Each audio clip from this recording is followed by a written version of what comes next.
Good afternoon, everybody. I am Leslie Myrick, Nancy Ganzikoffer's associate coach and interior designer. I am here today with three lovely people, Brady Bunch style, with all these little squares and windows of people from Daniel House Club.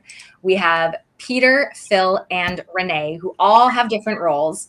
Today, we are talking about their concierge service for all your purchasing. And I'm so excited about this because mama doesn't like procurement and it is overwhelming and scary. And I don't think I'm alone in that as a designer. So I'm very excited to hear what you guys have to share about this really exciting aspect of what you offer. So Peter, kick us off. What's Daniel House Club? What are we doing today?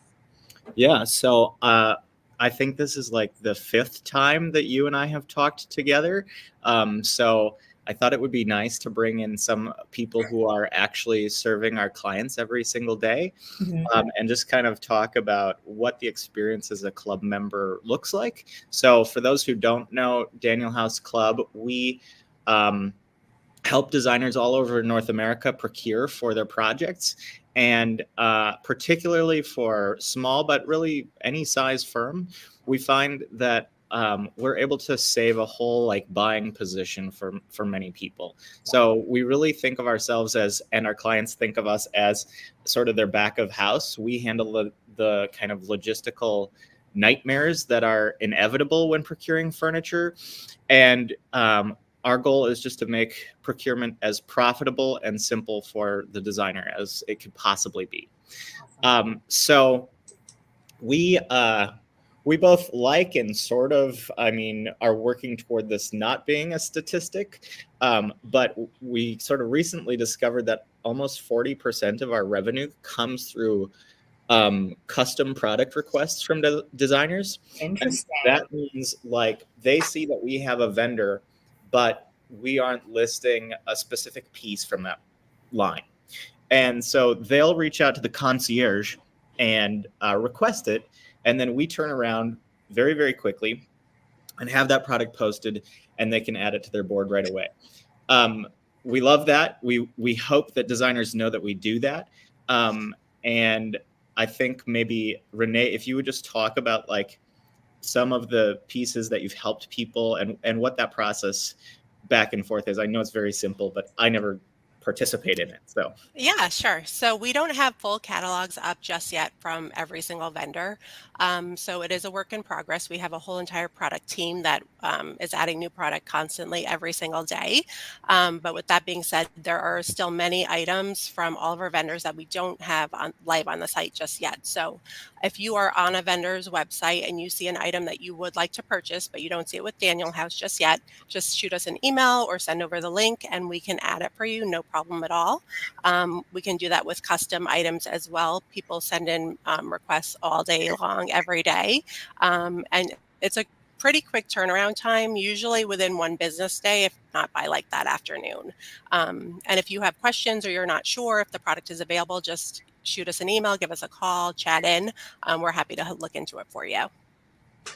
And at during the last, we always kind of try to do promotions around the High Point Market experience, because some of our members go, but not everybody does. We always encourage everybody to go and touch and sit and feel. But we did a sort of promo where we were sort of testing ourselves. We said, send us, whatever you see that you want added to the site. And our members really took us up on that. I feel like, oh yeah, we definitely got some pretty big Excel sheets and requests. Actually, a request came in today with about 24 different four-hands items. So it can be a big request, small, but yeah, we can definitely take care of that for you. Yeah, and then kind of along those lines, and this isn't, I would say that product request thing is a guarantee from us, but we also do really intake information about what vendors our clients want. So if somebody is shopping with us or thinking about becoming a member, but they're like, I really want to purchase from this vendor that I see Daniel House doesn't have, they should do something about that. So Renee, do you want to talk about how you take in that information and then yeah, so Yeah, we love to know who you work with, who you order from frequently. And if you don't see them with us, let us know because we want to have an account too. So, yeah, we love to hear who you source with frequently, who you love, who you don't love. Mhm. But yeah, if there is a vendor that you do work with frequently that we don't have just yet, let us know and we can certainly look into opening an account with them.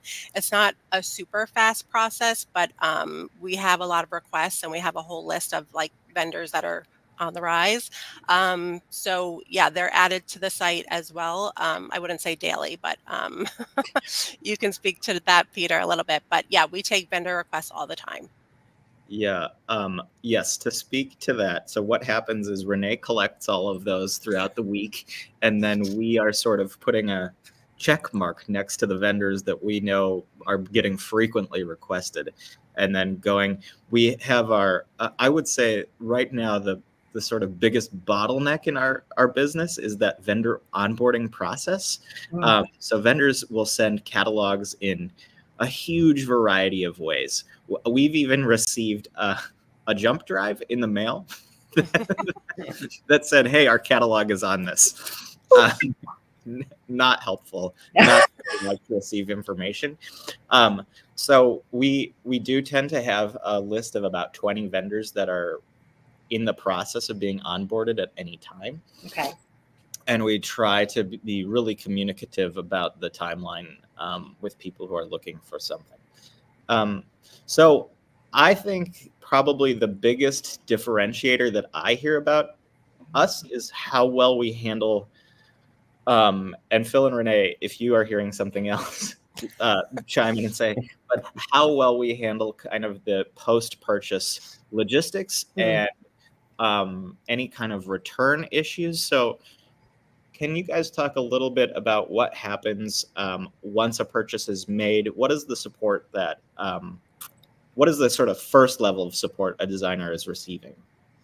Yeah, so after you place your order, you will receive an order confirmation the same day. Within about 1 to 2 business days, you'll receive an email notification with all of your estimated ship dates. Then, when the items actually go into transit, you'll receive shipment notifications for each item with tracking. And then you will also receive an open order report every single Wednesday morning with all of your orders that are pending. You'll see updated information there, such as a tracking number or if the shipping date has changed, and you'll receive that weekly. So I know that a lot of people find that handy. You could also see all of that information on your dashboard, but it is emailed to you every single week. This makes me so happy because my issue with other order things in the past was it was never proactive. I always felt like I was chasing down information, or the client would be like, "What's happening with my bar stools?" I love that you have a concierge team handling this and you're being proactive with designer communications. And I love that you do it on a Wednesday because many designers send an end of week email updating their clients on a Thursday or Friday. So you're really, I mean, you're setting us up for success, which as a designer who has struggled with purchasing and this whole process, like this just lights me up and gets me super excited. And So also, So nice. who would want to come into the office on a Monday and look at tracking? So Wednesday seems like the day, yeah, right? that sounds good to me. But no, that proactive piece, I didn't realize you did that. And that's really important because like I said, I feel like that's lacking. And we end up often just sort of being at the mercy of vendors or whoever we're ordering from. And we're just like hoping something shows up or, hey, can we have the tracking number? And the fact that you are on it and leading with that is massive for productivity and time saving for designers. So thumbs up from me. I'm excited about Absolutely. that. Yeah, and you can always call us if you have a question about an existing order, if something doesn't look right or if something not matching up, or you just want to be sure this is actually on the way, or, we're happy to look into it. But yes, you will have that every Wednesday. Love it. As someone who does still take design projects myself and does actually shop with Daniel House quite a bit now, I also love it because I have like the memory of a small child, and so, and I probably shouldn't say this on here, but I get it into my spreadsheet on my time, which is not always the moment that I bought it. So sometimes I've purchased something and I don't even remember where I bought it from. And I'm like, where is that coming from? What did I order? And I imagine that I'm not the only person listening or involved that it is like that, given that we're a bunch of designers. But yeah, it's very helpful to me. So, so I think we all know that returns are inevitable. You know, we have great freight partners, and we try to ship with people that we know are reliable, but damages happen. So I think if we can talk about what happens when that's the case, that would be Yeah, great. so damages definitely do happen. We don't like them, but they do happen. It's all part of the job. So we would just recommend that you take photos as soon as you open the product. So we would need photos of the damage, take a photo of the close up to the damage, of the item in full, of the packaging, the labels, everything. Like send as many photos as you can, notify us as soon as possible. And then we will get a claim started on your behalf with the vendor. And then, we'll ask, what is your ideal resolution? Do you prefer a replacement? Would a repair be okay? A refund, a discount to keep? There's all different options, and we will work with you just to make sure you have everything you need for your install and that everything is taken care of. But yes, we take care of all claims and damages for you, and you don't have to deal with the vendor at all.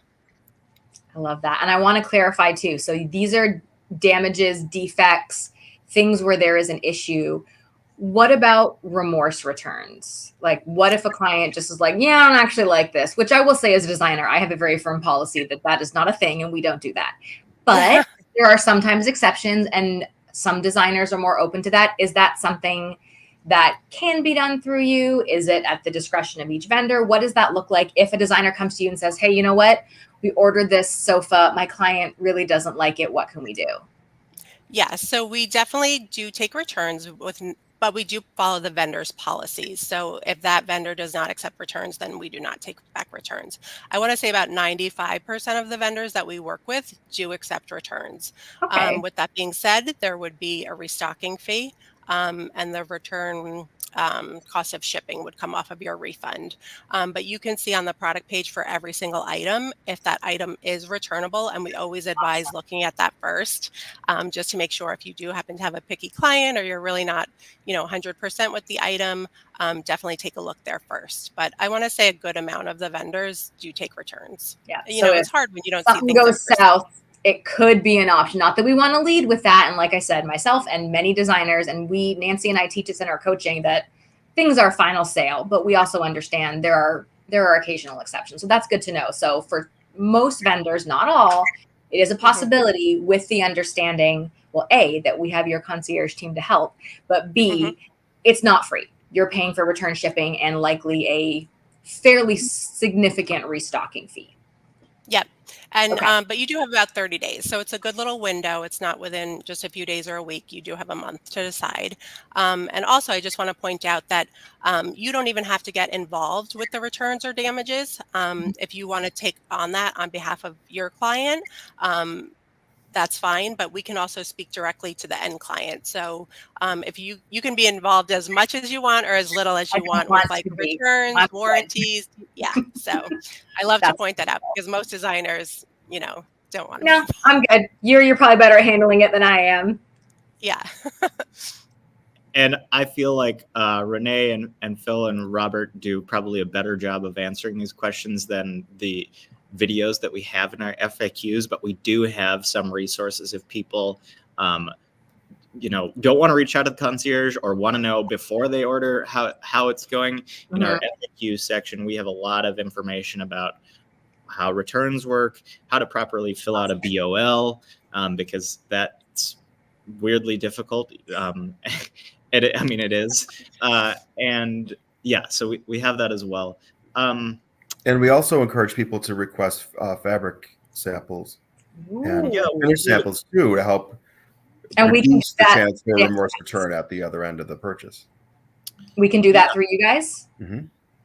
Yes, and we will right coordinate now, all sample requests on your behalf through the vendor. Once again, you don't have to go through the vendor for anything. So finish samples, fabric swatches, rug samples, wallpaper samples. Just shoot us an email with the link, and we can coordinate that. Fabulous. Yeah. And I should say our website will be equally, well, it's going to improve quite a bit over the summer. And we are working on having a swatch button on product pages where we know that swatches are available. So that will be a big add and make that process a little bit less manual. But right now it's a message to the concierge. Okay, but it's still very possible and not a big barrier to entry for designers to say, hey, I need fabric swatches and finish samples for these 6 products. Yeah. Yeah. Awesome. I think you guys probably know better than I do. There's a fee for certain samples and not for others, or so typically fabric swatch and finish samples, there's no charge. Okay. Rug samples, I want to say, if you're requesting like over 10 samples, there may be a charge for rug samples. But other than that, no, they're free of charge. We found that rug samples, they're like the size of a tiny little rug. They are. Yeah, they're big.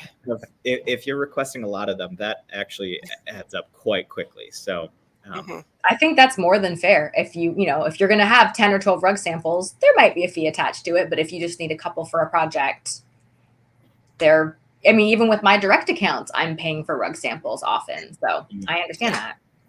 We always aim to be hopefully better than the direct account experience, but some people are fantastic at it and really build their business to be that way. Yeah. I think that I want to ask if there are other sort of daily problems that you guys are solving that I might not be as aware of. Is there a type of request that you're getting a lot that we haven't talked about? I know that a lot of people will request changes once the order has been made, whether it's an address change or changing the shipping type or swapping out an item, or they find out something's back ordered. Exactly. Then they'll want to choose something with a new, in-stock date or something like that. But yeah, once the order has been made, we can still make changes before it ships. So we do get a lot of that, and it happens, but it's fine. I have shipped things to the wrong place a few times, but I always email Pam or Renee, and I get it changed right away. So taking full advantage of the service. I want to take note too. You've all touched on this in different ways, but email, like just reach out to the team. Like don't be afraid to ask a question, make a request. Talk to somebody, a real human being on your end. And I think that's big because there's a lot of places where it's hard to get in touch with a human being who can actually help you. So I love that it's just, please contact us. Please, like any questions, anything, just reach out and we'll take care of you. I should know this, but I don't. When you have a Daniel House Club account, do you have one direct person to contact? Is it just like the concierge email and that filters and you guys sort it out? Like if people are members, how do they best get in touch with someone who can help them with whatever their issue is? Yeah, so we're all part of a team, so we all work together, so any one of us can help you. You will receive an email directly from Robert or myself when you are first joining that will provide all of our direct contact details, phone number, direct email, everything like that. But yeah, if you're emailing concierge, we all work together, so you might hear from all of us in the same day. And we get all types of requests, something as simple as just, hey, can you check the lead time on this? Is this in stock? Or, hey, I need help sourcing my entire project. Can you create a project on my dashboard?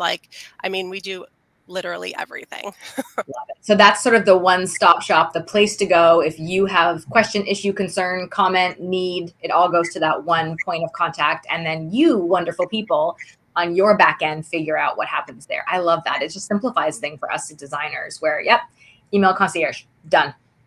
Okay. Yeah. And I want to say our response time is very quick too. I love that. And we also do have an active chat function on the site. And the hours of that are 9 to 6. 9 to 6 Eastern. 8 to 6. That's right. 8 to 6 Eastern. You guys are up so much earlier than me. I'm just like luxuriating over here on the West Coast. And then we, like Renee said, we answer our phones because there's like stuff you need to talk through, and we get that, and so we're very available by phone as well. Yeah. I love that you brought that up because me, old lady millennial, I was like, I don't want to talk on the phone with anybody. But we've heard that from many designers where they're like, I can't, like, I just need to pick up the phone and talk to somebody and solve this problem. And there's companies where they don't have a phone number listed. You're just hoping to get someone on chat, or maybe they'll email you back within 2 or 3 days. So it's old school, but I love that you have a phone and people actually answer it, because there are designers looking for that instant point of contact, that reassurance, and someone that they know they can trust to help them get through their issues with this. Because this is a really complex part of the interior design business. That's the whole reason Daniel House is here. Yeah. Personally, and honestly, sorry, Peter, I just want to mention, we like hop on video chats all the time as well. I was doing a chat with someone yesterday and there was a ton of questions, and I was like, you know what, let's hop on a chat or a video call and just talk it through.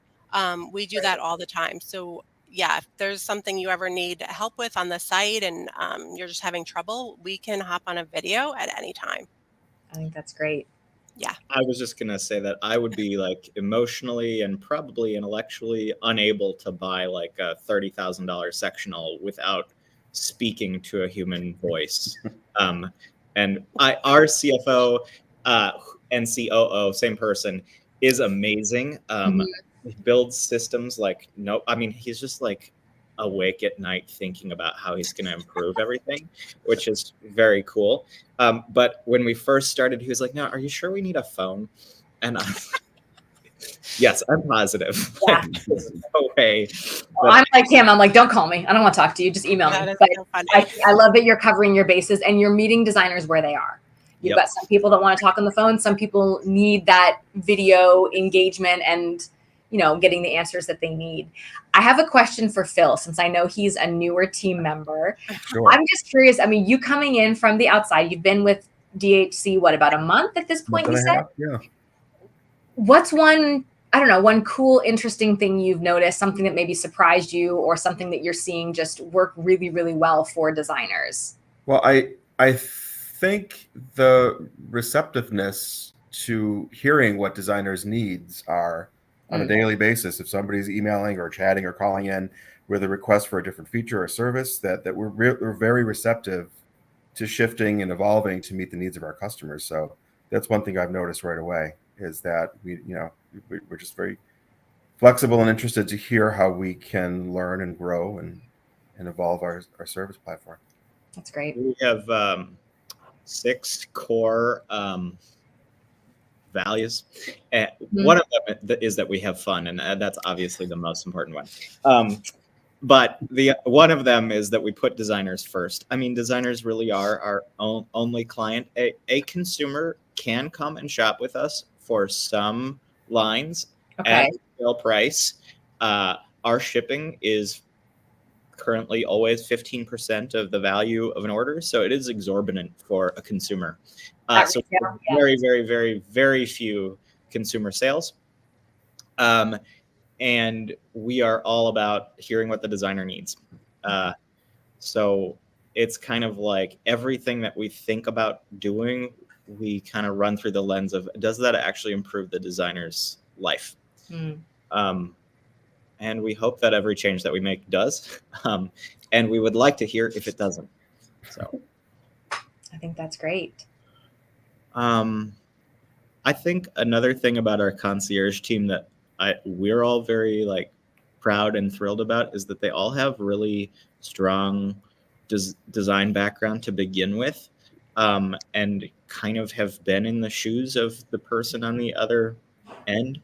So you don't have to say where you previously worked, but could you guys both talk a little bit about your previous experience? Because it really helps me be confident when I'm working with somebody who has been standing in front of a client before or understands. Sure. So I actually went to the Fashion Institute of Technology in New York City. So I actually have a textile design background. But after doing a few internships, I realized designing textiles was more of a hobby than a job. And I kind of fell into sales, and I've done everything from wholesale to retail, e-commerce, and I got into the furniture industry about 4 years ago. Working in e-commerce, and I live in High Point, North Carolina now, so I'm right outside of the furniture Convenient. market. Yes. So I can always go visit a showroom too. That's another thing. But yes, so I've always been in sales, just basically all aspects, wholesale, e-commerce, retail. So I really know, when a customer is struggling or needs assistance, I know that follow-up is very, very important. And you really need to listen to them. Sometimes when we deal with these situations that are, um, you know, annoying, or you get a damage or something like that, and it could be the worst feeling, but sometimes you just have to listen, and just, even though they're angry or upset, you got to just work through it and just find the best resolution. And so I think it's just all about customer service, and really like helping your customer. I started out my post collegiate career in the web design world. So once I sort of burnt out of that field, I still wanted to stay in design. So I shifted to home renovation. And so I've been working with contractors for the past decade or so, and kind of zoomed in or honed in on the kitchen and bath space. So my specialty is in kitchen and bath design. And so for some of the contractors I've worked for, I've been the person to do the purchasing and the procurement, but it's always, and the liaising with vendors, whether it's the cabinetry companies or the people in town that are, installing the countertops and things like that.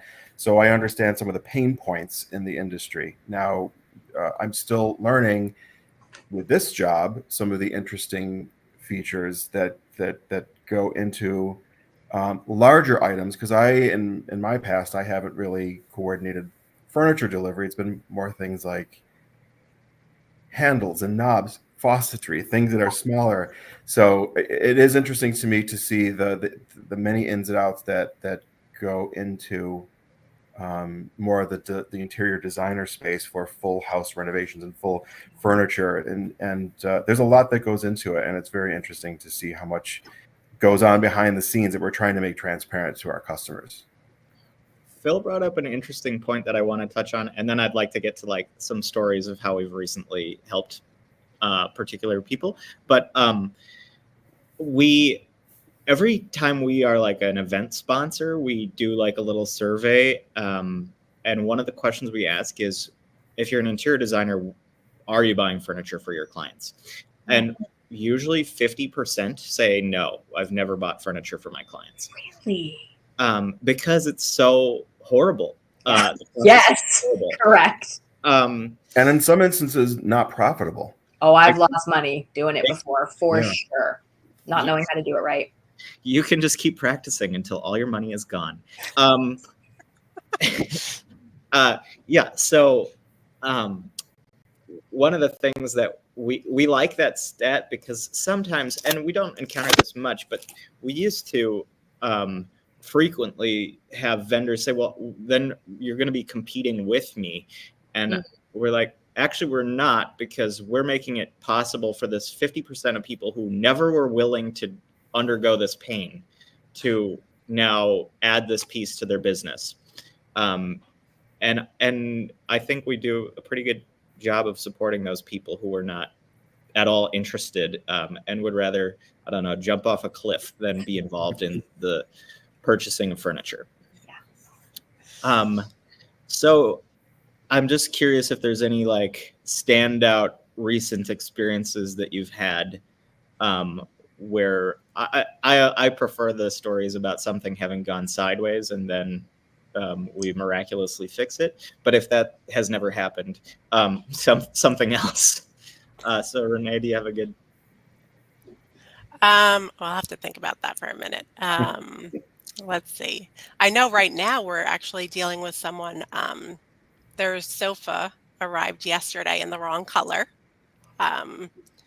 She ordered like a dark charcoal gray, and it arrived in like a cream color, and the install's on Monday. So we are trying to figure that out at the moment. But those are the types of situations that we deal with daily. I'm trying to think of an exciting escalation. Phil? There is Anything you can think the one customer that comes to mind and I don't remember the reason why. I was more focusing on helping them get to the solution. They requested that out of the 30 something items that are on order in a single order, any item that's set to either ship or deliver within the month of May, please redirect to a different address. Yes. Behind the scenes, we've been going from SKU to SKU, from vendor to vendor to vendor, to make sure that anything that is going to be picked up or in transit or delivered within the calendar month is not set to point A and point B, and anything else beyond that stays at point A. And it went a little sideways with one small side table where it happened to be that in the intervening time where we confirmed that, and now something shipped via UPS because it came back into stock and they immediately shipped it out. And I said to the customer yesterday, it's the rare occasion where I'm apologizing to you for something shipping faster than we had anticipated. And they rolled with it. And so I wouldn't want to deal with this. This makes me so happy that there is a team that, the designer that's preparing for the install and the sofa is the wrong color. That designer can still focus on the install while your team is handling that back end logistics and getting things to the right address and everything. That warms my little designer heart to have support in this. Because I think a lot of us who have tried to do procurement and done it poorly, it's lonely and it's hard and it's so time consuming and it's just straight up frustrating. So having that team to help, I want you to get that other 50% selling furniture. There's no reason that you can't be now. But it wasn't like this 5 years ago. This is very different. And I love, love, love this change in the industry that you're bringing.